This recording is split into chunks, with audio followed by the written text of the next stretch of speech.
কিন্তু তাতে কি, এবার আর্জেন্টাইন অধিনায়কের জন্য তৈরি করা হয়েছে বিশেষ এক ব্যালন ডিওর, যা কিনা 30 বছর পর দেয়া হয় একবার করে।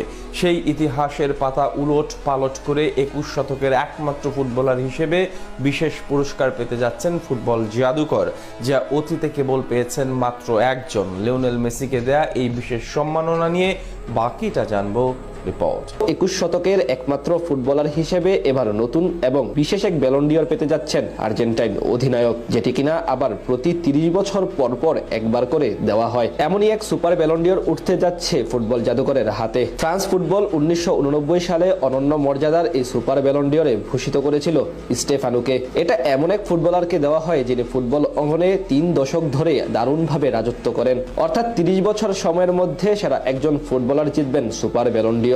সেক্ষেত্রে বর্ণিল ক্যারিয়ারে সমৃদ্ধ মেসি নিঃসন্দেহে এগিয়ে থাকবেন অন্য যে কারোর চেয়ে। সুপার ব্যালন ডিওরের তালিকায় গেল 3 দশকে সেরা ফুটবলারদের 30 জন স্থান পেয়েছেন, আর সেই তালিকায় শীর্ষে আছেন লিওনেল মেসি। তারপরেই আছেন পর্তুগিজ তারকা ক্রিস্টিয়ানো রোনালদো, ব্রাজিলের হয়ে বিশ্বকাপ জেতা রোনালদো, ফ্রান্সের হয়ে বিশ্বকাপ জেতা জিনেদিন জিদান এবং সেপচেঙ্কো। কিন্তু পার্থক্যের বিচারে তুলনামূলক বেশি এগিয়ে এলেমটেন। তাই ধরা হচ্ছে কিংবদন্তি আলফ্রেডো দি স্টেফানোর পর ইতিহাসের দ্বিতীয় ফুটবলার হিসেবে তিনি জিতবেন সুপার ব্যালন ডিওর।